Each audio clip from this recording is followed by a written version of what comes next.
It began aboard the Galactic Medical Observatory, a vast silver ring hanging in the darkness above the war-torn planet of Aerith 9. Its corridors full of alien doctors and soldiers, each species believing themselves stronger, wiser, more advanced than the rest. The air smelled of antiseptic and burnt circuitry, the soft hum of artificial gravity mixing with the whispers of the wounded. To them, humans were curiosities, fragile creatures wrapped in soft skin, unable to breathe strange atmospheres or survive minor injuries. The reptilian surgeon Dr. Velix used to laugh about it during shifts, telling his trainees, "Humans die from everything, radiation, cold, infection, even sunlight if you give it long enough." The others chuckled. It had become a running joke across the wards. They called them the breakables, and then one day the joke ended. The alarm screamed through the station, a sharp metallic wail that froze every living thing in its tracks. A hull breach. One of the outer cargo corridors had been struck by debris from the surface war below. Atmosphere hissed out into the void. Lights flickered red, bulkheads slammed shut. Panic flooded the halls as medics scrambled for sealed doors, shouting over intercoms in a dozen languages. But in the chaos, one name kept flashing on the emergency log. Lieutenant Mason Reed, Human Systems Engineer, last seen in Corridor E9 near the main reactor conduit. He hadn't evacuated. He had gone the other way toward the danger. Inside that corridor, the world was gone. No air, no sound, just the black vacuum of space. The rupture had torn open a section of the hull, sucking out everything not bolted down. A single red light blinked on and off in the distance, illuminating a figure crawling along the wall. Mason's suit was torn. Shards of his shattered helmet drifted past his head. Frost was already creeping over his faceplate, his eyes wide but steady. The temperature was falling fast, -200 and dropping. Any other being would have died within seconds. The aliens watching from the sealed window could only stare as he moved, slow but deliberate, dragging himself toward the reactor control panel. His gloves shook as he typed the manual override, each breath short, ragged, forming tiny crystals in the vacuum. But he didn't stop. In the control room above, Dr. Velix and his team watched through the security feed, their scales pale with disbelief. "He can't survive this," Velix hissed. "Get him out. Seal the section." But the human kept moving, ignoring the flashing red warning that read oxygen depleted. His lips were blue, his movements clumsy, yet every gesture had purpose. One alien medic whispered, "He's still working." The others leaned closer, mesmerized. The readouts showed the reactor's coolant pressure rising. If it hit critical, the whole station would detonate. Mason reached the control valve, fingers slipping once, then again before locking it into manual release. The pressure graph on Velix's screen dropped instantly. The station stabilized. Life support restarted. But the human didn't move. The alarms stopped. The air recyclers hummed back to life. Slowly, the station began to breathe again.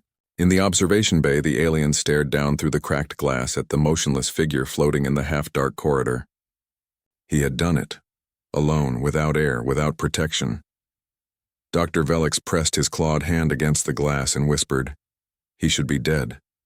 They opened the emergency bulkhead and pulled him inside.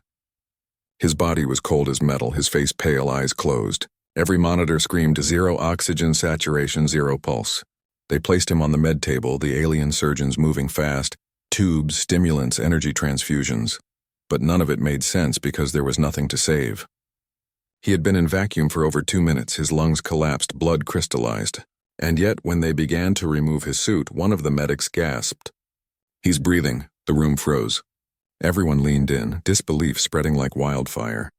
Tiny clouds of vapor escaped his lips, slow, shallow breaths, impossible ones. His chest rose and fell, steady and calm. Dr. Velix's instruments couldn't explain it. No oxygen tanks, no external feed. The human cells were still alive, moving, repairing. He whispered, "This cannot be biology." The sensors showed weak electrical discharges moving through Mason's nerves.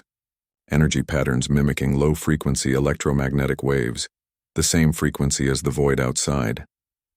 "He's sinking with it," one of the medics murmured. "With the vacuum."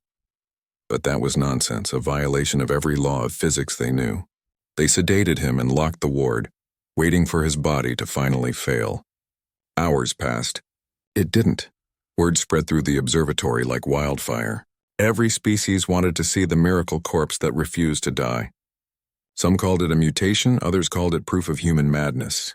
Reporters hovered in docking bays trying to get footage. Soldiers came to pray beside the glass wall of his containment unit, and inside, under the soft glow of medical scanners, Mason Reed lay still, breathing quietly, his heartbeat faint but rhythmic. The scientists argued endlessly, demanding to know how. "Human lungs collapse in vacuum," Velix shouted. "Blood boils, tissues rupture?" But the data disagreed. His cells had adapted somehow, producing a micro-layer of plasma around his bloodstream, preventing it from freezing. His nerves were alive. His brain activity was slow but constant. The human wasn't dying, he was changing. When Mason finally woke 12 hours later, the room was silent. A dozen alien doctors watched him open his eyes. He stared at them for a long moment, confused, then sat up. No one dared speak. Dr. Velix stepped forward, claws shaking, voice trembling. "You should be dead." Mason blinked, then looked past him to the observation window, where beyond the glass hung the black expanse of space, endless and cold. His voice came out low, hoarse but calm. It was listening. The aliens exchanged uneasy glances. Velix frowned. What was listening? Mason didn't answer. He just looked back at the void, eyes unblinking, chest rising and falling in that impossible rhythm. Later, when the station broadcast the incident report to the Galactic Council, it caused panic across 3 sectors. No species had ever survived raw vacuum unaided. Entire empires built their pride on being more durable than humans, but now the proof was undeniable. Recordings of a human standing in open space, working without air, unprotected, alive. The council dismissed it as an illusion at first, but when their analysts reviewed the footage, one thing froze them all. In the final seconds before the breach sealed, the cameras caught Mason turning his head, looking straight into the lens, his cracked visor reflecting the stars, and for a heartbeat his breath fogged the glass. Not outward, but inward, like the void itself was exhaling.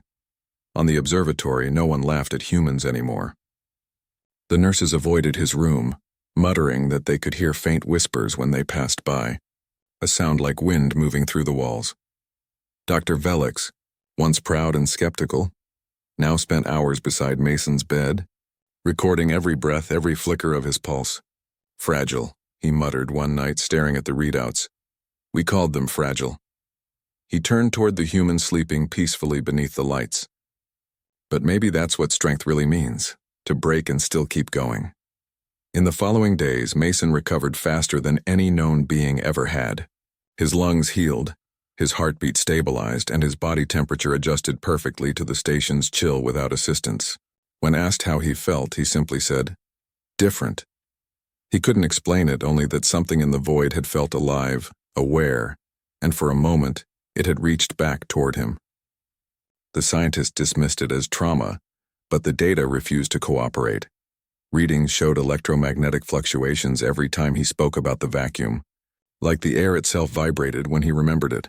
And so, in that cold metal hospital floating above Aerith 9, the galaxy's old joke about human fragility ended forever, because the day a human breathed vacuum, the universe realized a truth it had never dared imagine. That what they called weakness was simply a form of endurance they could not comprehend, and that behind those soft lungs and breakable bones was something the stars themselves might one day learn to fear. The news of the impossible spread faster than light, rippling through the Council's networks like a virus. Every science station, every military outpost, every medical academy in the galaxy demanded access to the footage. The moment a human breathed vacuum, entire debate forums collapsed under the flood of speculation, disbelief, and fear. To most, it was blasphemy against physics itself. To others, it was proof that humanity had once again crossed a line that nature never intended.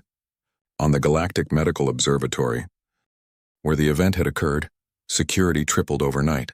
Mason Reed, once a simple engineer no one noticed, now lay inside a transparent containment chamber under constant watch, wires and scanners attached to every part of his body. They wanted to understand what he was, how a creature of air and water could stare into the void and live. But the more they studied him, the less sense it made, because every test contradicted the last. His blood carried trace oxygen, even though he hadn't inhaled in over 10 minutes during the breach. His lungs showed damage, yet they healed in real time before the medic's eyes. His nervous system emitted low-frequency radiation, faint but rhythmic, matching the electromagnetic hum of open space. He wasn't dying, he was adapting. Dr. Velix refused to leave his side.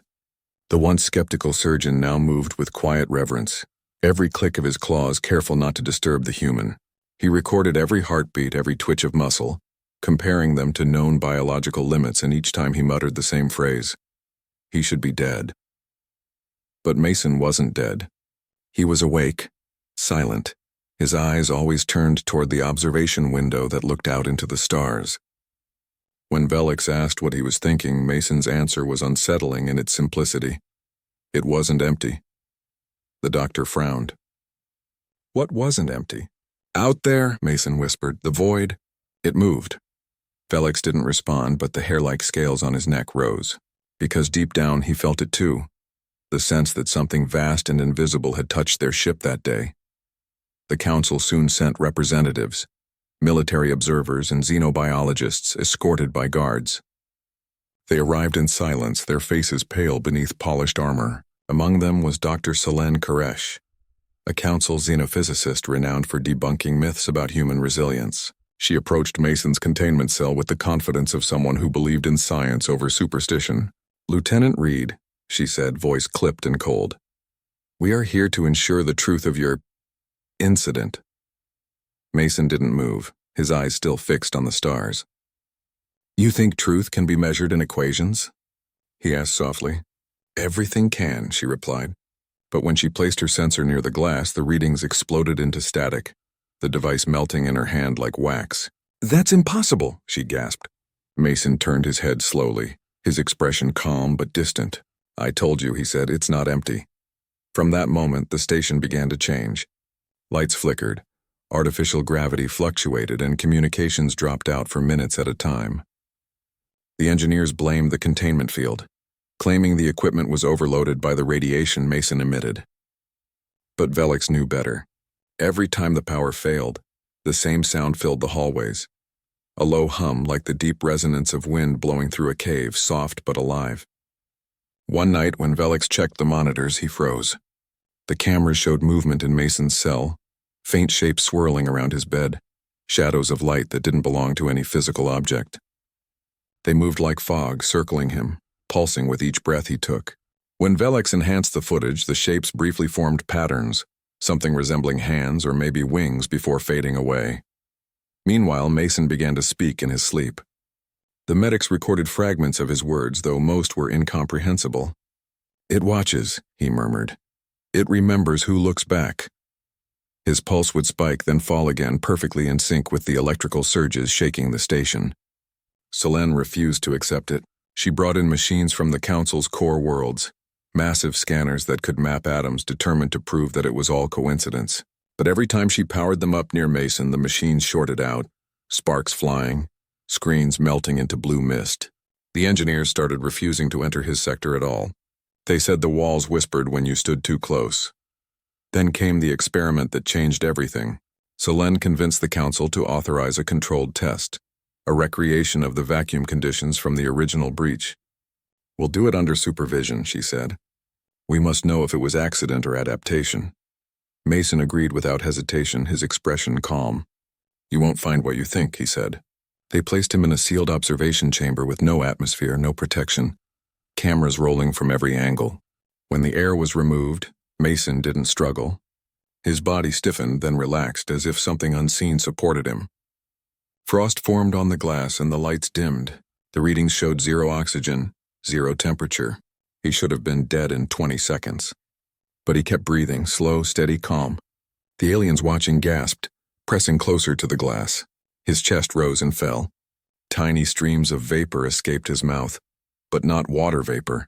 It was something else, a shimmering mist that reflected starlight like dust. When the chamber reopened, Mason stepped out without assistance. His eyes glowed faintly blue in the dim light, and his voice was calm but distant. You wanted proof, he said. Now you've heard it breathe. The scientist stared, frozen. What breathed? Selene asked, barely whispering. Mason looked past her toward the stars beyond the window. Everything, he replied. The void, the dark, the silence. You think it's nothing, but it's alive. It speaks when you stop trying to. No one moved. The hum returned, vibrating through the deck plates, through the walls, through the air itself. The lights flickered once, then steadied. The test had ended, but the galaxy had changed. Later, as Solène reviewed the footage frame by frame, she noticed something horrifying. For a fraction of a second, during the deepest vacuum moment, Mason's reflection wasn't human. It stretched, translucent, like starlight shaped into a man, and behind him, shapes. Dozens of them, outlines of faces made of light and dust, watching, breathing in time with him. She shut off the monitor and sat in the dark, trembling. For the first time in her life, the woman who believed in equations felt small, insignificant, and utterly afraid. Because if the void truly breathed, then humanity hadn't survived it. They had become part of it. And somewhere in the endless dark between worlds, something had started breathing back. By the time the footage of Mason's second test reached the Galactic Council, the galaxy was already whispering his name like a curse and a prophecy at once. Every species had their own version of the story now. The human who breathed the void. The one who looked into nothing and found something staring back. Some called him a miracle of evolution. Others said he was a weapon born of Earth's reckless defiance. But none of them could explain what the recording showed. Because even after weeks of analysis, the data remained impossible. Every law of life and death bent around the human as if the universe itself was rewriting its rules for him. And while the council debated, fear began to spread, fear sharper than war. Because this time it wasn't humanity's weapons or ships that terrified them. It was their silence. On the medical observatory, the atmosphere had shifted from curiosity to dread. The once bright halls were dim now, cold and humming. The lights flickering every few minutes, and deep inside the isolation wing, Mason Reed sat in his containment cell, calm and awake, staring at the stars through the transparent wall. The cameras watched him without blinking, capturing every breath, every heartbeat. Yet none of the observers could bear to stay in the room for long. They said he made the air feel thinner, heavier, as if it was remembering the vacuum that had once touched him. Dr. Velix tried to continue his study, but his assistants kept quitting, their scales twitching, their pupils wide, saying that when Mason looked at them, it felt like their minds echoed back, like the human could hear thoughts that weren't spoken, and though Velix told them it was impossible, he too found himself avoiding Mason's gaze. Because there was something behind those blue eyes now, something still and endless. One night, the power grid failed again, plunging half the station into darkness. Emergency lights flickered on and off. Alarms pulsed once and died, and in that breathless stillness, Velix heard something he could never forget. A faint rhythmic sound coming from every speaker and console across the observatory. It was breathing, slow, steady, deep. The same pattern as Mason's chest rising and falling on the monitor. The same intervals that had once matched the electromagnetic pulse of open space. The void itself was breathing with him when the lights returned. Every screen showed the same message in human script. Glowing white letters that read, "I remember you." The council's investigators blamed a viral hack. But no known code could replicate across multiple systems without power. And when they tried to delete the message, it simply moved, shifting from device to device like it was alive. Dr. Solène Koresh, who once dismissed Mason as an anomaly, now couldn't sleep, her dreams filled with the sound of windless whispers and flashes of stars twisting into faces. She began to hear words even when awake, short phrases repeating in her mind in human voices. You looked, you listened, now it listens back. She tried to drown them out with medication and signal dampeners, but nothing worked. The more she fought the noise, the louder it became, and one day, in desperation, she stormed into Mason's chamber, her composure gone, shouting, "What are you? What did you bring here?" Mason didn't answer immediately. He just turned his head slowly, his expression calm, unbothered by her anger. "You call it nothing," he said softly. "But the void remembers everything it touches. It learned me the way I learned it." Solène froze, her blood running cold. "You mean it's inside you?" Mason's eyes glowed faintly. "No," he whispered. "I'm inside it." After that, the station was no longer the same. Electrical storms surrounded it in space, forming rings of blue static that shimmered like auroras. Passing ships reported hearing whispers through their comms before losing contact entirely. The observatory was quarantined, declared off limits by the council. But Velix refused to leave, his curiosity stronger than fear. He stayed with Mason, documenting every phenomenon, every flicker of impossible data, until one night he made a discovery that broke him completely. Reviewing the footage from the vacuum test, frame by frame he noticed something subtle, something no one else had caught. At the moment Mason first began breathing the void, his reflection wasn't alone. Behind him were faint silhouettes, hundreds of them, humanoid shapes made of light and shadow, all breathing in unison, their movements perfectly synchronized with his. It wasn't an illusion, it was presence, real, measured, recorded, as if the vacuum itself had taken form to mirror him. Velix tried to show the footage to Selene, but when he replayed it, the file was blank, every copy erased, replaced by static. He looked at Mason's cell, his voice trembling. "What are they?" Mason answered without turning. "They're what's left when nothing forgets." His tone was almost sad, almost kind, and for the first time Velix understood that Mason wasn't afraid of the void. He pitied it, pitied the silence that had existed before breath, before sound, before life, and now that it had found him, it didn't want to let go. Soon after, strange symptoms spread among the crew: nosebleeds, headaches, eyes glowing faintly blue under certain light, their bodies reacting to radiation that shouldn't have existed. They called it void sickness, but it wasn't sickness at all, it was resonance. The same pattern that had once echoed through Mason's blood now humming inside theirs. The council finally decided to destroy the station, declaring it contaminated beyond recovery. They launched a sterilization fleet armed with antimatter warheads. But as soon as the ships approached orbit, they went silent. No explosions, no debris, just gone, erased from every radar. When the council sent drones to scan the area, all they found was a black sphere floating where the observatory had been, perfectly smooth, perfectly still, reflecting no light inside that sphere. Mason Reed stood at the center, untouched, breathing calmly, the walls around him shimmering with faint ripples like liquid glass. Velix's final log described it before he vanished. "He's not contained," he said, his voice shaking. "The void isn't a place anymore, it's following him. And it's learning." From that day on, no ship that traveled near Aerith 9 returned. The sector was sealed, marked forbidden. The maps renamed it the Silent Halo, and yet, deep within that endless black, sensors sometimes picked up faint radio pulses, slow and rhythmic, identical to a human heartbeat. When decoded, those pulses formed words in every known language, simple, calm, unthreatening, but unforgettable. Fragile means alive. And across the galaxy, for the first time in history, no one dared to laugh at that word again. The council called it an infection of ideas before they understood it wasn't just in their minds. It had entered their machines, their signals, even their dreams. Ever since the destruction of the Galactic Medical Observatory, transmissions from the sector had become erratic, broken, filled with faint breathing sounds and distorted human whispers. Every attempt to study or contain it ended the same way: equipment failure, data corruption, and silence, complete and suffocating silence. The kind that presses against the chest and whispers your own thoughts back to you. At first they thought it was sabotage, that Mason Reed had somehow weaponized his strange ability to survive vacuum. But as the evidence grew, it became clear that what was happening wasn't a weapon at all.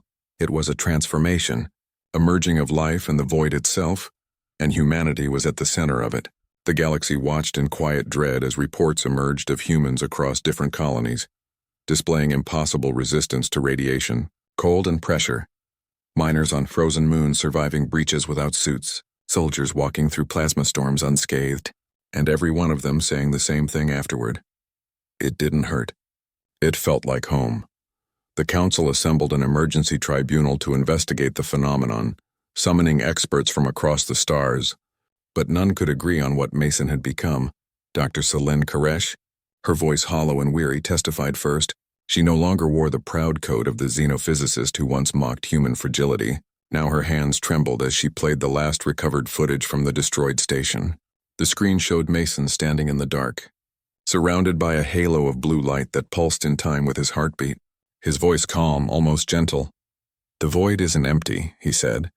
"It's waiting to be remembered." When the clip ended, the chamber was silent until the high speaker finally muttered, "What are we remembering?" Selene looked at him with eyes that hadn't slept in days. "Whatever came before creation," she whispered. "And it's learning to breathe again." Outside the tribunal, riots broke out on the outer colonies. People terrified that humanity had awakened something that could unmake the stars. Entire species demanded that Earth be quarantined. Their fleets surrounded the Sol system, blocking every transmission in and out. But inside that blockade, strange things began to happen. The planets glowed faintly with a blue shimmer visible even from light years away. And the humans stopped responding entirely. No distress calls, no diplomacy, not even anger. Just silence. And that silence frightened the galaxy more than any weapon ever could, because everyone remembered what had happened to the observatory and to the fleets that had gone near it. Silence meant presence. Silence meant something was watching. Meanwhile, deep inside a council research ship called Vigilant Dawn, a small team continued their secret mission to find the truth about Mason Reed. They had recovered one of the station's black boxes, melted and half corrupted, but the data fragments still contained audio logs from Dr. Velix. His final entry before he vanished, his voice faint and distorted. "He's changing the meaning of space," Velix had said. "The vacuum isn't killing him, it's talking to him. And it's listening through him." The last words were barely audible. When he breathed, stars dim, the playback ended. Leaving the crew in stunned silence, the captain ordered the device destroyed. But before anyone could move, the ship's systems went offline. Every console flickered to black except one, displaying a single line of text. "We hear you breathing." The captain froze, whispering, "Who sent that?" The helmsman's voice cracked. "No one." It came from inside the ship. That night, the crew began to dream. All of them the same dream, of standing on an endless plain under a sky of moving light, with Mason standing before them, calm, unafraid. His voice soft. "You thought the void was nothing," he said, "but it remembers us because we came from it. We've just forgotten how to listen." When they woke, the ship was surrounded by a faint blue haze, their instruments dead, their coordinates scrambled, and through the viewing ports they saw shapes, humanoid, translucent, drifting through the haze, breathing slowly, their chests rising and falling in unison, the same rhythm as Mason's. The crew tried to signal the council, but their voices were swallowed by static. The captain ordered them to retreat, but the engines refused to engage. The void outside was alive, moving, pulsing like a heartbeat.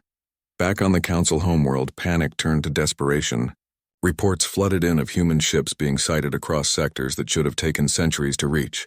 Black vessels drifting silently past alien colonies, their hulls marked only with the symbol of a single lung, glowing faint blue, and wherever those ships passed, comms failed, gravity fluctuated, and strange phenomena followed. One mining station recorded their final message before losing power, the voice of the foreman trembling.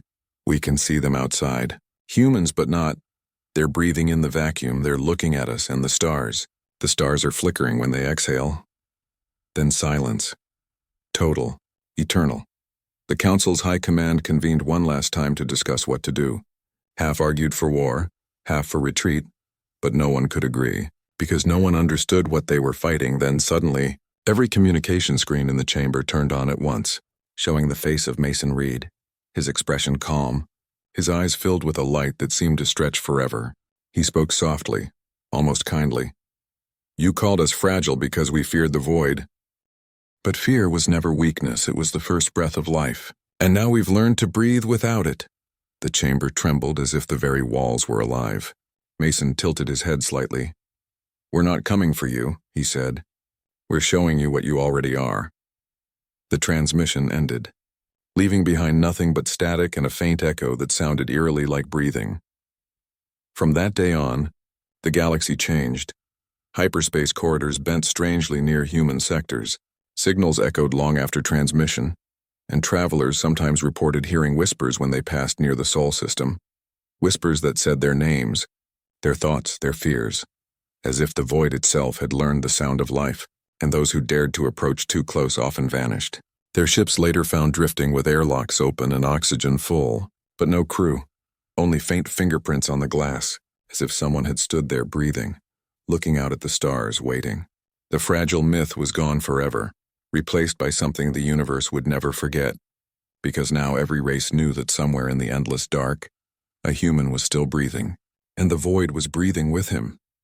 The galaxy had grown quiet, too quiet, the kind of quiet that comes not from peace but from fear, the kind that stretches across light years and makes every species hold its breath, afraid that even sound might draw attention, because somewhere in that endless black, humanity had stopped being a species and become something else entirely. A presence, a hum beneath reality, and no one knew what they would do next. Trade routes near Sol went dark. Ships that tried to investigate never came back, and the few probes that did return sent only fragments, flickers of light, shapes of human silhouettes moving calmly through open space with no suits, no protection, no need, their eyes glowing faintly like dying stars, breathing in rhythm with the void itself. The council scientists refused to believe it. They called it visual distortion, sensor malfunction, hallucination born of fear. But deep down, every one of them knew that they were seeing something the universe was never meant to see, the moment when life and emptiness stopped being opposites. On the distant mining world of Dareth 4, where hundreds of alien workers lived in the shadow of gas giants, they saw it first. A single human figure walking across the vacuum between mining rigs. The cameras caught him moving slowly, each step deliberate, calm, as if the void beneath his feet was solid ground. His chest rose and fell, not struggling but breathing, and behind him came waves of blue mist that pulsed like lungs, inhaling and exhaling. The workers screamed through the comms, "He's alive! He's outside!" But no one could answer because all signals died the moment his shadow touched the rig. When they finally restored power, the figure was gone, and all that remained was a single message written across every screen in every language. "You still think air makes you alive."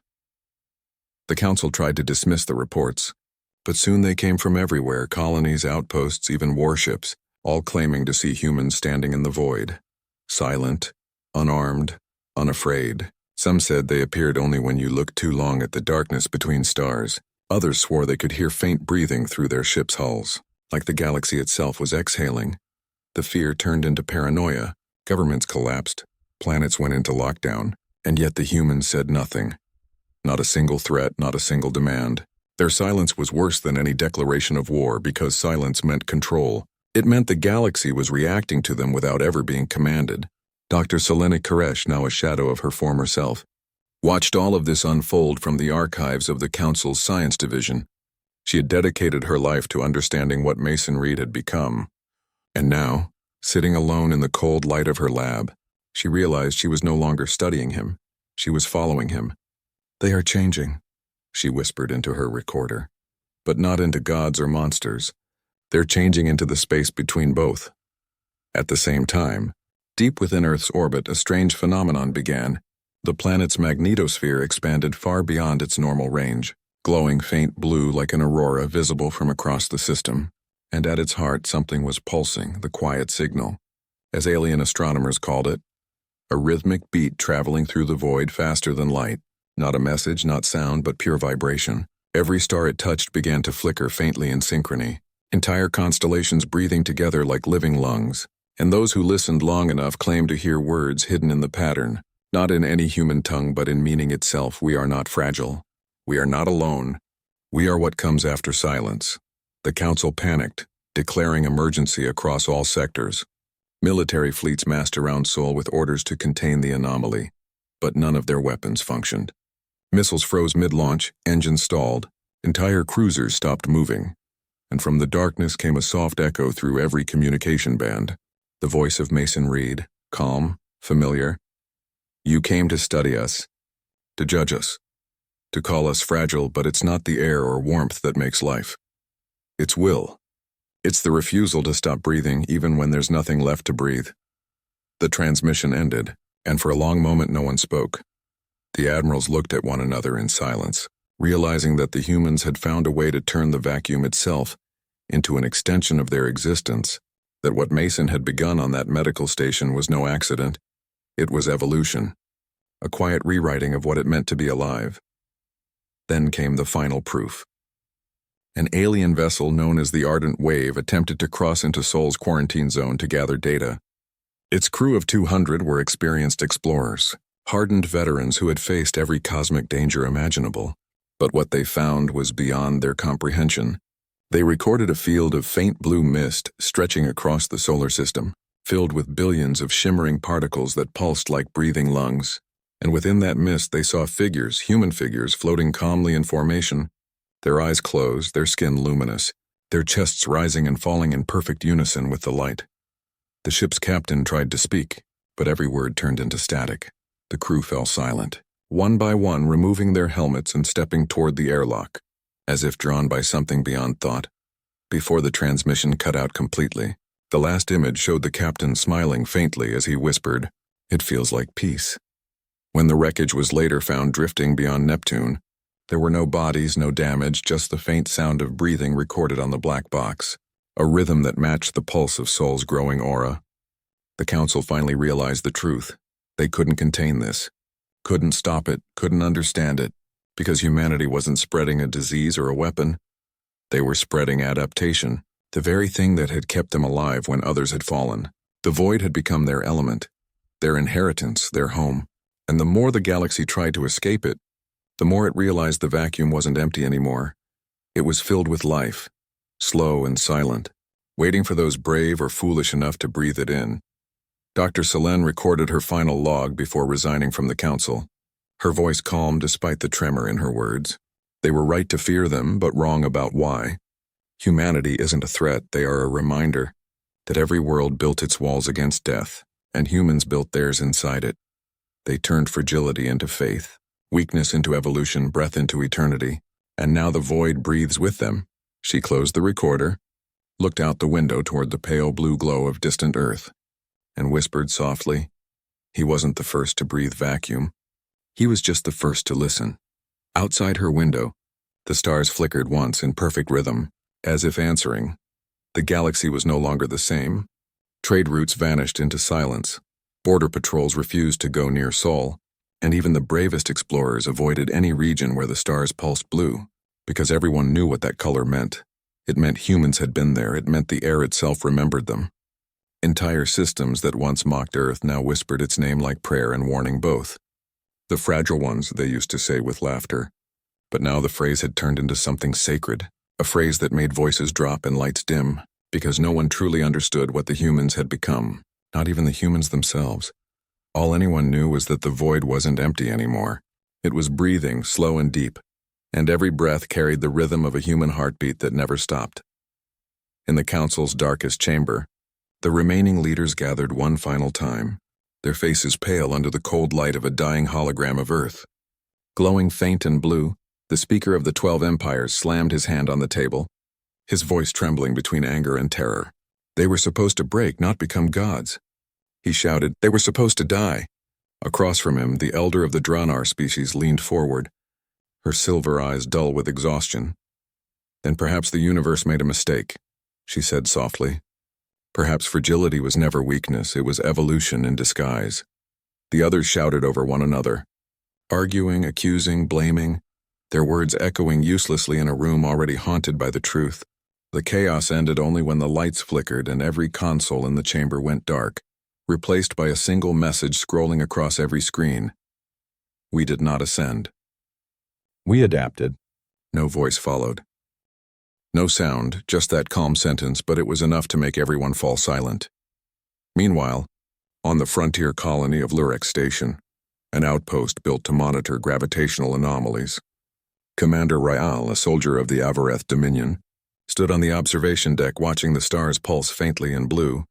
He had fought humans once, seen their bodies break in war, seen them bleed, seen them cry, and now he stood trembling, watching the same species rewrite existence itself. One of his junior officers approached cautiously. "Sir, it's spreading faster," she said. "The pulse has reached another 7 systems, and—" "There's something new," Rael turned. "What?" "We detected—" "Breathing," she whispered, her voice cracking. Across the entire sector, synchronized breathing. Rael's claws dug into the metal rail. "From where?" he asked, though he already knew the answer. The officer swallowed hard. "Everywhere, sir. The void itself is breathing with them." Across the galaxy, the effect grew stronger. Stars flickered like candle flames. Pulsars shifted their rhythms. Even black holes seemed to hum faintly in the same strange pattern. Entire civilizations began holding their breath without realizing it, as though their own lungs were sinking to the sound. And on every world where fear lived, something deeper began to grow: curiosity, reverence, awe. Because no one had ever seen a species do what humans had done. No one had ever looked into death and found a way to make it breathe. Temples rose in their honor. Some called them the children of silence, others the breath of the void. And while empires argued theology, the truth drifted quietly through the dark between stars in the form of small, unmarked ships, human ships, black as space, quiet as ghosts. passing through the galaxy with no heat, no signal, no purpose except to watch. Inside one of those vessels, Lieutenant Mason Reed sat alone, his reflection dim in the glass viewport, his eyes still glowing faintly with that impossible blue light. He didn't eat anymore, didn't sleep, didn't need air, and yet he was alive, the last remnant of what the galaxy still called man. He stared at the swirling clouds of a dying star collapsing in on itself, and for a moment he smiled because he could hear it breathing, the star, the vacuum, everything. "You're listening now," he whispered to the void. "You learned." The ship's AI, the only other presence left, spoke softly through the speakers. "They fear you." Mason shook his head slowly. "No, they fear themselves. They see what they could become, and it terrifies them." The AI hesitated. "And what are we becoming?" Mason's eyes drifted back to the stars. "What we were always meant to be," he said. "The bridge between life and nothing." Back on the Council's primary world, riots had turned to chaos, temples to ruins, and entire cities prayed to a species they once called weak. Some prayed for mercy, others for understanding. But no answer came, only the soft pulse of that eternal heartbeat echoing through the ground. Vibrating in stone, in metal, in skin, it wasn't a sound anymore, it was presence. The awareness of something vast but peaceful, the breath of a universe that had finally learned to feel alive. Scientists tried to resist the growing madness, publishing endless theories that failed to calm anyone. And finally, when the Council's top physicist broadcast one last desperate transmission to Earth begging for dialogue, she got her wish. For a moment, all of space turned blue. Every ship, every satellite, every transmission relay lit up with the image of a single human face. Mason Reed, unchanged by time, looking directly into the eyes of trillions. His voice was quiet, calm, and patient, like someone explaining something simple to a frightened child. "You call this the end," he said, "but it isn't. It's the beginning you were too afraid to understand. You think breathing is about air, but it's about choice. It's the decision to exist even when existence refuses you. We learned that when the stars laughed at us, and now we've taught it back to them." The feed flickered. His expression softened. "We don't want worship. And we don't want war," he continued. "We only want memory. Remember that fragility is not weakness. It's proof that life can survive even the void." Then his image faded, leaving the galaxy wrapped in stillness. After that day, no one ever heard from Mason again. But strange things began to happen. Planets once barren began to glow faintly at night, their surfaces breathing out thin wisps of blue light, and explorers who dared to venture into deep space often returned changed, their bodies unharmed but their eyes distant, as if they had seen something vast and kind looking back. They said that when they drifted too far from their ships, something soft surrounded them, warm and quiet, and for a moment they felt a heartbeat that wasn't their own. The void had become gentle, the silence had become alive, and when the stars pulsed again, the galaxy finally understood that fragility wasn't a curse. It was the breath of creation itself, and the humans, the once fragile species, had simply remembered how to breathe it first.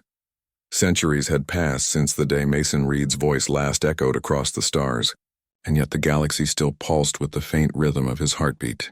A constant presence hidden beneath the hum of cosmic radiation. Every ship that traveled through deep space could feel it, that subtle vibration at the edge of silence, like the universe itself was inhaling and exhaling.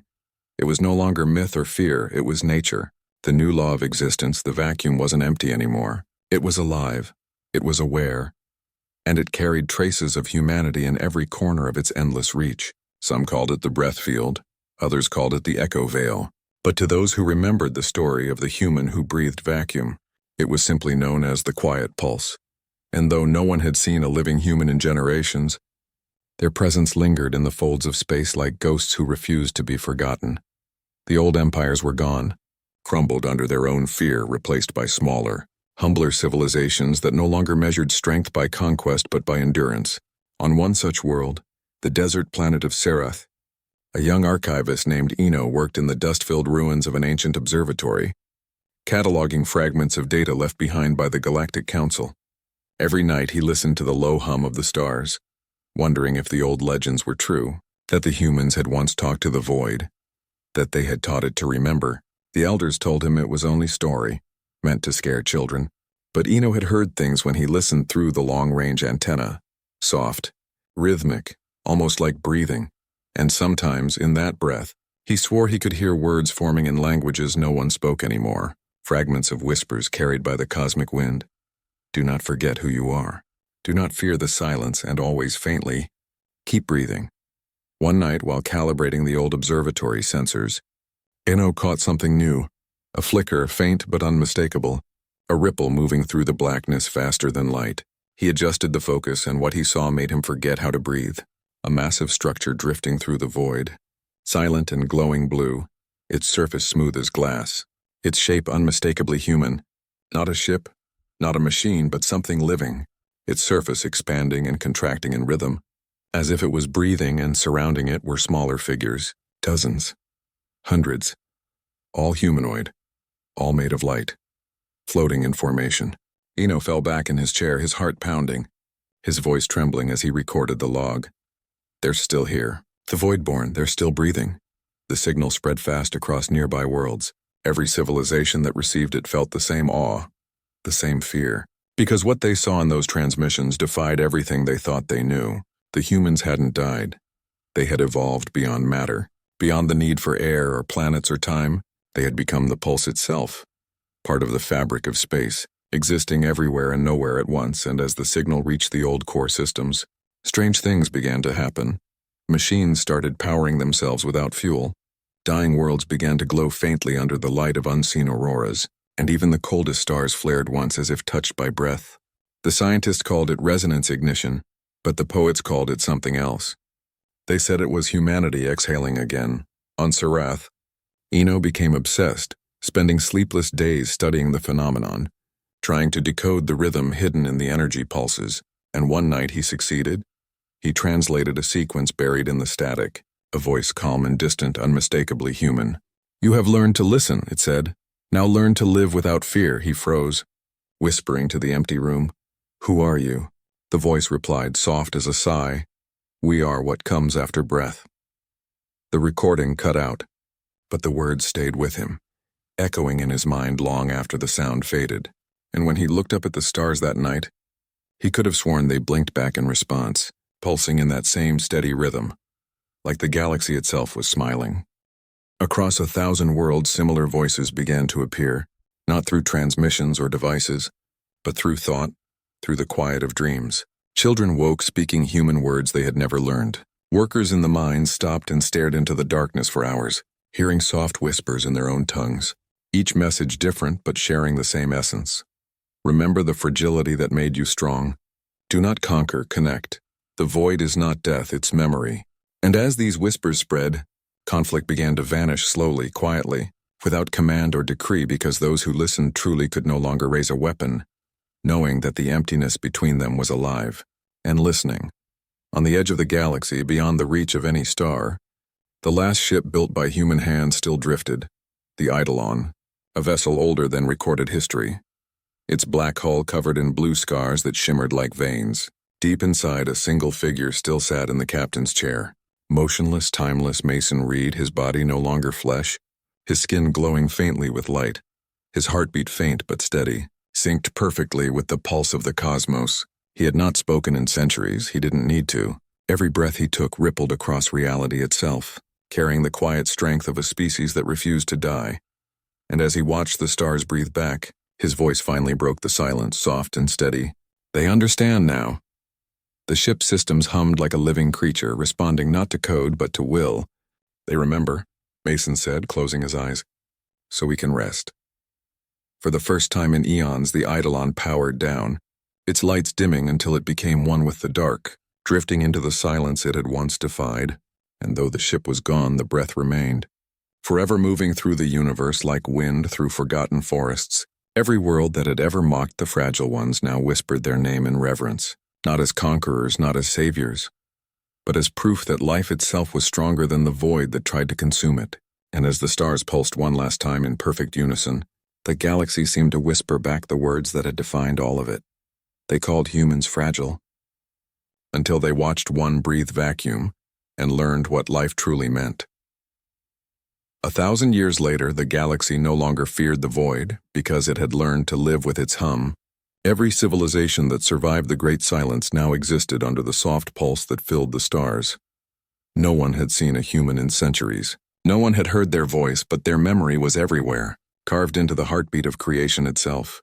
The children of 1,000 worlds grew up under skies that shimmered faintly blue, their parents telling them the story of the fragile ones who once breathed death and turned it into life. Monuments stood on ancient planets, not to kings or warriors, but to breath itself, silent obelisks that glowed when the night was still, each one engraved with the same phrase in every language known to the cosmos. Fragility is the strength that endures. Entire cultures rose around the rhythm. Some prayed to it, some studied it, and some simply sat in the quiet and listened. Because when you listened long enough, you could hear it. Faint but clear, a slow inhale and exhale that wasn't wind or wave or machine. It was the universe remembering what it meant to be alive. On the barren moon of a forgotten world, a team of explorers unearthed something that changed everything again. Deep beneath the dust and frozen stone, they found a chamber older than any empire, perfectly preserved. Its walls smooth and shining like liquid glass. At its center floated a body, a human body untouched by time, eyes closed, chest rising and falling slowly as if sleeping. When they approached it, their sensors went wild. Magnetic fields bending around the figure, light refracting in strange directions. The lead explorer whispered, "Is it him?" None of them dared say the name, but they all thought it Mason Reed, the first human who had breathed vacuum, the one who had vanished into the void and taken the universe with him. One of the scientists reached out, trembling, and touched the figure's shoulder. The instant her fingers brushed his skin, the entire room filled with light, bright and endless, and a voice filled their minds, calm and familiar. "You have learned to breathe. Now learn to listen." The explorers fell to their knees, their suits vibrating with the hum of energy surrounding them. And when the light faded, the chamber was empty, the human gone. But outside, the moon's sky had changed. Streaks of blue light spiraled upward into space, joining the stars in a pattern none of them recognized. It wasn't random, it was language, cosmic, infinite, a message written across the galaxy itself. Every telescope in existence turned to witness it, and every race that could read the pattern found the same translation. "We never left, we became what you breathe." The realization spread like fire, from the smallest outpost to the oldest world, and for the first time in countless generations, the galaxy felt unity, not through fear or conquest, but through remembrance, because now they understood that the fragile ones hadn't vanished, they had simply gone everywhere. The great scholars of the age tried to explain it scientifically, claiming the humans had merged with the quantum fabric of vacuum energy, that their biology had transcended form. But philosophers said something simpler, that humanity had reached the point where survival was no longer about living, but about meaning, that they had become the quiet between heartbeats, the pause that makes life precious. And for the first time, both science and faith agreed. The council no longer existed, its halls long turned to dust, but in its ruins grew a new order, the keepers of breath, beings of every species who swore to preserve the lessons left behind by Earth. They wore no armor, carried no weapons. Their only symbol, a small silver pendant shaped like a lung, glowing faint blue when touched. Their creed was simple: to breathe is to remember. Across the cosmos, new generations began to explore the void again, no longer in fear but in curiosity, because now when they stepped beyond the safety of air and gravity, they felt warmth where there should have been cold, calm where there should have been terror, and when they held their breath too long, something unseen breathed for them. The universe itself whispering, "Not yet." One pilot, a young alien named Saren, drifted too far during an expedition beyond the galactic rim. Her suit cracked, oxygen gone, her vision fading, and as she waited for death, she heard a voice soft and human. "Breathe. Little one," she gasped, light flooding her lungs, her body weightless and safe, and before she blacked out, she saw a figure of blue light standing above her ship, a human silhouette smiling faintly before vanishing into the stars. When she woke in her dock, the medics told her she had been gone for 2 days. Her suit destroyed, but her lungs full of air, and all around her the ship's hull glowed faint blue, as if kissed by something divine. After that day, sightings began again, figures of light drifting at the edge of star systems, appearing near dying planets, near collapsing stars, near every place where life struggled to survive. They never spoke, never interfered, but every time they appeared, a miracle followed, a storm ceased, a ship repaired itself, a dying world grew green again, and always, just before they vanished, there came the faint sound of breathing through the static, Slow and steady like the heartbeat of the cosmos, the scientists eventually stopped trying to explain it. Because there was no need, they simply called it the human effect. The silent presence that ensured nothing ever truly died alone. And so the legend came full circle. The universe that once called humans fragile now thrived because of the fragility that humanity had taught it. Every civilization understood now that strength wasn't immortality or perfection. It was the refusal to give up breath even when there was no air, the will to keep going when nothing remained, and though no one knew what corner of existence the humans had gone to, everyone knew they were still out there, not as conquerors or ghosts but as guardians of the quiet, keepers of the void, the first beings to make nothingness feel alive. In the deep, endless dark between galaxies where light itself grew faint, a faint blue glow still pulsed slowly like a sleeping heart, and if one listened closely past the silence, past the cold, past the fear, they could hear it. The sound of a breath that never ended, a reminder that fragility was never weakness. It was life itself refusing to stop, and that the ones once mocked for breaking had become the reason the universe could still endure. And as the stars flickered one by one into the long night, the breath carried on, whispering through eternity. They called humans fragile, until they watched one breathe vacuum and realized that even the void needed something to remind it how to live.